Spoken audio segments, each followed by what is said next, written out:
Welcome back, folks, to Let's Replay Stonekeep, and when last we left off, we've rescued Domba from his captivity right in the middle of the Temple of Throggi. No doubt Domba was soon going to be sacrificed to the Throggi Guard called Throggi, but we managed to rescue him, and thus we now have a full party with Drake and 3 dwarves. Domba is not much of a warrior. In fact, it's safe to say that Domba is an absolutely terrible warrior, but he's better than having nobody there. Domba is more of a thinker than a fighter, and the fact that he's a thinker will be useful in a later point in the game. Right now, he's just somebody else that can swing a weapon if we get into melee combat. Ideally, we don't want to get into melee combat. There are many places in the Temple of Throggi that we can still explore. We could go down here, for instance, and if you notice that dot there is one enemy there.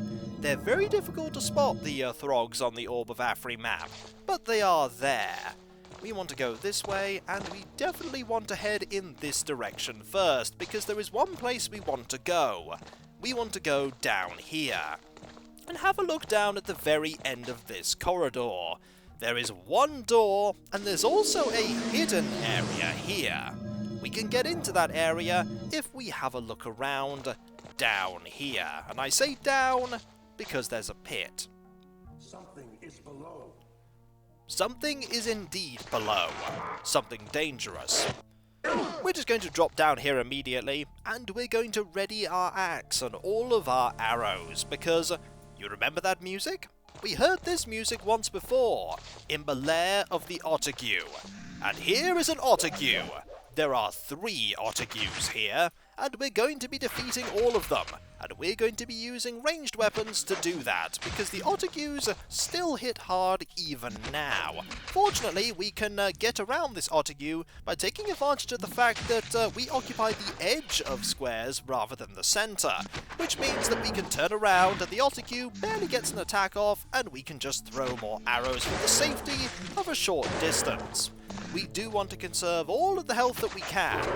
It doesn't take that many arrows to defeat an Ottergue. That just shows how powerful ranged attacks are, and specifically how powerful the axe is. I forgot that the axe is actually far more effective at defeating enemies than the arrows are. That's why we only have one of them at the moment. You can get more, and I think you can get a better one as well, but right now we only have this one. Let's just grab that arrow and put that there. And we also want to grab this arrow, because there are more enemies, unfortunately. 2 more to be exact. Just clear this, nothing in there. There's nothing in any of these piles of dirt, but it's worth having a look anyway. Here is the second one. Hello, how are you? Are you well? We need to be very careful that we're not being surrounded, because there is a second one that can come from the direction that we encountered the first one in. And if we were surrounded by Ottergues, that would be dreadful. Just need to back up here. You can see that Karzak got a swing in there. Every little bit of damage does help, but we do want to try our best not to attack in melee, like we let the Ottergue do there. Let's just be very careful here, and throw that, and the Ottergue is gone.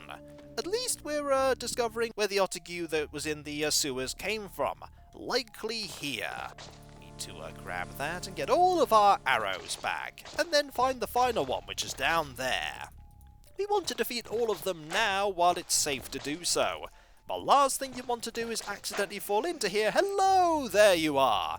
Nice to see you. Would you like some arrows? I don't think you would, but guess what? You don't get a choice in the matter. We're going to throw as many arrows as we possibly can at you, and then all of our companions are going to try and attack you with their axes, and likely succeed, because the ones with axes are pretty good with melee combat.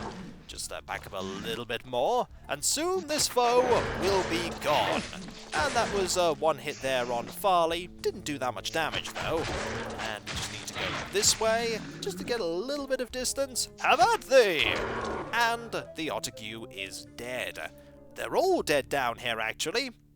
We are now safe, and we can explore to our heart's content. Not that there really is that much to find here. We're doing this mostly to fill in the map and also so that we can find one or two items, and it really only is one or two. Primarily, we're clearing this out just in case we fall in here by mistake. The last thing you want to have happen is fall in the other location that you can fall down into here from, and be in far more trouble, because there's far less room to navigate around, and you'll encounter the Otakus in much more dangerous situations. Want to grab this here, and we want to clear this. We're likely going to be inflicted with the poison status pretty soon, but just in case there is an item that I've forgotten about, we're going to clear all of them. Anything here? The answer is no. It's also important to clear out this whole area and explore every little bit. Not because there's anything hidden, because there isn't as far as I know, but just so that you don't end up coming down onto this floor again and going, there's an area that I didn't explore. I should go and check that out, because to do so, you have to fall down through a pit. You can, however, mitigate that damage, and here is a scroll that would help you. This rune is the magic that floats. That's very handy. We've seen this one before, however. We encountered this one in the area in the sewers beneath Stonekeep that Wahuka gave us the key for. And while I'm thinking about it, let's go and write information about that rune that I didn't write any information for. This Throggish rune. It is a flame rune. We want to write that down. We will be encountering a few more Throggish runes. Not too many though, but a couple, and some of them are quite useful. Let's head in this direction now and just look around. There's an area over here, and a green mushroom, they're always handy, and here is a dart, and the other location that you can fall down into this area from. Over here. Imagine being in this area, and there's only this small area that you can navigate around to attack an Otaku from. Here is much better because there are long and narrow corridors. I say narrow, but all the corridors are pretty much the same width until much later in the game. We have encountered a few areas where there are double width corridors. We'll encounter more of them later. Just clear this out. There's nothing in there. There's nothing in any of them. At least I think, anyway. And then I missed the most important item ever by not clearing one of them, which is why I end up clearing all of them. Let's just walk around here. We are nearly out of here. We are down the corridor that will lead to the way out. It is a ladder that heads up. The ladder that heads up is actually the area that is blocked off on the floor above. Anything here? The answer is no. And because we're the ones that attack to clear the piles of mud, we're the only one that can get poisoned by doing this. Let's just have a look here. There is one nice item, and that is a really good healing root. That could be useful. We'll also grab this. And we'll go in this direction. We are very close to the end of this small area now. In fact, the end is right here. This brings us to here. And this area may be open right now, but if we step forward, it closes behind us. But we have now cleared out the area with the Otakus completely, and we really wanted to do that.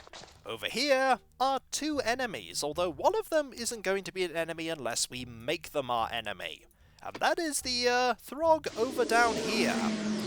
There are two dots. There is a dot here and a dot there.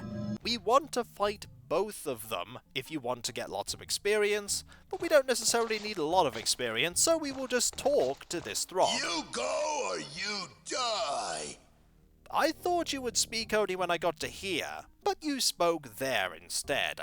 This Throggi Guard is voiced by Gary Simpson, who, among his other roles, was Captain Crimson in Beastmaster 3, Colonel Stratton in the Nightman TV series, and Vincent Gordon in A State of Mind. This Throg will only say one thing, and if we walk up to this Throg will attack us, but we have no need to do that, so we're just going to grab these items here. This is a really rubbish Throggish dagger. It's worse than the dagger we actually have right now, and you'll notice that we were attacked as we left. That was very sneaky. You have signed your death warrant, Throggi Guard. We have an axe and we know how to throw it. Let's just step here and keep throwing this at you. The axe is really effective compared to the arrows. I was content to let you live, but as soon as you attacked us as we left, that pretty much condemned you to die. We can throw a lot of arrows at the Throgs here, but throwing the axe is much better. Eventually, this foe will perish, and we just need to aim a little bit lower. There we go! You actually have quite a few things. You have a coin there. You also have a key. That key might be useful. We definitely want to put that on the key ring. You also have that, and you have... Is that another coin? That might be another coin. That is another coin. Turns out killing you is quite good. Were you guarding anything awesome? You were guarding nothing at all. That's okay though, because it's the enemy in the next area that is actually the dangerous one. You'll notice that this Throg is not armed with a sword and shield. This Throg is armed with a staff, which will warn you that this enemy is a spellcaster, or can be a spellcaster. Some of them will use spells, some of them won't. We need to be ready for this combat, because this combat is dangerous, and hopefully this Shaman won't use any spells on us. That is wishful thinking, but maybe the Shaman won't. Let's move forward, shall we? And one more step. By Throggi, intruders in the temple. We are indeed intruders, and we are going to... Ah yes, there are some spells. We need to be careful of those spells. I think this, yep, you have an unlimited number of spells that you can fire. They are really dangerous, as you can see. Fireballs, primarily. We could throw some arrows. We're not really going to benefit from this trade. Then again... Ah, no, there's some more fireballs. You can avoid them if you're very quick, and I mean very quick. They don't deal that much damage. So you can sort of duke forward and throw some arrows. Ideally, we want to attack in melee, but even in melee, the Shaman is quite dangerous. Throw an arrow here, and an arrow here. They are hitting. You just need to aim very high up, and then just dart away. I don't know if the Shamans ever run out of mana. It seems like they don't. It also seems like they cast magic a little different to how we do so. Let's just throw some more of these, shall we? Maybe the Shaman... Nope, the Shaman has not run out of magic. That is a lot of fireballs. Either you have a really, really good rune scepter, or you just have a lot of mana. Maybe you have mana that you could use to cast magic without using a rune scepter. Maybe. Eventually you will perish. I will face some of them in melee because sometimes you don't have a choice and you have to. But this one, if I can avoid being in melee, I will. Because this Shaman actually hits really, really hard. The Shaman was voiced by Mike Reynolds, who has voiced another role in the game already. Let's just, have I defeated you? You have been defeated, and I moved forward there a little bit too soon. But you are gone. Let's just grab that, and we'll grab all of these arrows back. It was not the most action-packed way to defeat the Shaman, but it was the safest way to defeat the Shaman. And I think there's some loot over there that I can go and grab. And we really want to grab some loot. Let's grab all of these. A lot of arrows indeed. We may want to use the orb at some point. Ooh! That does not appear to be working. That is a shame, because I believe one of them does work, and it's a really good staff. Just grab this here, and hopefully there isn't an enemy right over to my left which will kill us. The answer is no. There's a table, though. Now there isn't a table. Let's have a look at our items here and see what that one we picked up is. The answer is, it's a broken runecaster, so it's not going to help us out. And there isn't any loot here, because I thought the table was a treasure chest, and it is not. That is a pity. We need to recover our health, and we're going to do that in the most effective way that we can, and that is by using the orb that we have that can restore our health. This orb that we found in the Etin's treasure chest. By using it once, it restores the party to full health completely, And it also brings back anybody who's died. It only has a limited amount of charges, however, so you do need to be careful. Do we want to go into here? We may want to go into here, but I don't know if we want to go into here from this angle. Let's have a look. Well, nothing's tried to kill us right now, which is progress. Any enemies nearby? Ah, maybe this isn't the area that I'm thinking it is. We will instead have a look around very carefully after I look again to see if there are any Throgs about. The answer is there doesn't appear to be any, so we can explore around quite safely. And then some just appear and we get into some bother. Ah, here is a room that just has a switch. There's nothing in here that will kill us if we use this, so let's use it. I wonder what that did. There's only one way to find out, and that's to look around, eh? Look around and see if anything has changed, or if anything has opened that wasn't open before. Then again, how would we know? Because we haven't been in the areas where that probably has an effect. Ah, there's a pit there. Is there a switch here that we can use to? There is a door. The door is locked. That is, not encouraging. If we step forward, nothing there and nothing there. This, I think, is the, area where we would fall down into the, yes, this is the area where if we fell, we would fall here. We don't want to fall there at all. So we're just going to, back up and ignore that area just for the moment. If, however, we were to use this switch again, would it change where the pits are? Let's have a look. We'll just have a look here, and I don't know, because we haven't got a situation where we can see them on the map, because I haven't stepped right on them. The answer is the pits are still there. Let's not do anything with those pits, but let's keep that switch pulled, shall we? It's a good idea, just in case it does anything really useful. And we'll, is this a timed switch? It might be a timed switch. Let's very quickly go this way and see if that door, is open. It might not be. We'll just go this way and try and open this. Aha! It is a timed switch! That is quite devious. Also, did you see that there? That area was very briefly open. Is there something there? The answer is no, that was just a graphical glitch. Let's go this way and avoid these pits and see what is on the other side. Likely nothing amazing, but maybe there is something amazing.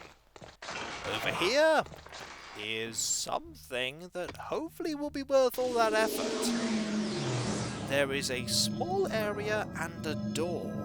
Is that door going to lead to the stairs that lead us out of here? Because if that's the case, we don't actually want to go that way. We want to keep exploring the temple.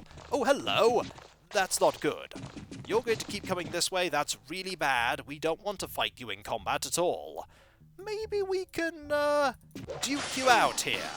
You're going to keep moving. That's bad. Let's, you unfortunately are quite good at hitting us when we turn. Are you going to do anything if we stay here? You are! Unfortunate. We're going to have to fight you in melee by the looks of it. Or we can just keep moving away. Yes, we'll definitely have to fight you in melee, aren't we? If we hit you here, the shield is actually deflecting some melee attacks as well there. I don't think we have a choice. We're just going to have to attack you here, because this is an unfortunate situation. We could keep turning and trying to back up, but in the long run we are probably winning. We just need to keep an eye on our health, because our health is really low. You are gone. That was a combat that definitely could have gone better. Hopefully you were guarding something that was worth it. You were guarding this. We really don't want this. Anything here? We definitely know that there's something around here. Because if we go up here and check this, there is a spot which we can't get into. It's right there. So maybe there is a switch around here that will open up the way. There's that. Ooh. We have something that might fit in there, don't we? Aha! Excellent! This has opened up this way. And that reveals this switch. I don't know what that switch does, but we have found something that we can use that on. Has this moved those pits away by any chance? The answer is, I think it has. I don't know why we'd want to move those pits away unless there's something really valuable here, but we have found a way to very quickly navigate back. Is there anything awesome here? Let's just check. Any switches or anything like that, or was this completely pointless? It does seem to be completely pointless, but it was worth exploring here just in case there was something nice. Likely I missed the thing that was very nice, but hey, that's a little bit more of this area explored and cleared of enemies. And so, when we come back, folks, we still have all of this area left to explore, and down here as well. Suffice to say, there is still a lot of the Temple of Throggi that we have left to clear before we find the stairs that lead out of here. So, I'll catch you next time, folks, and I'll see you then. Later.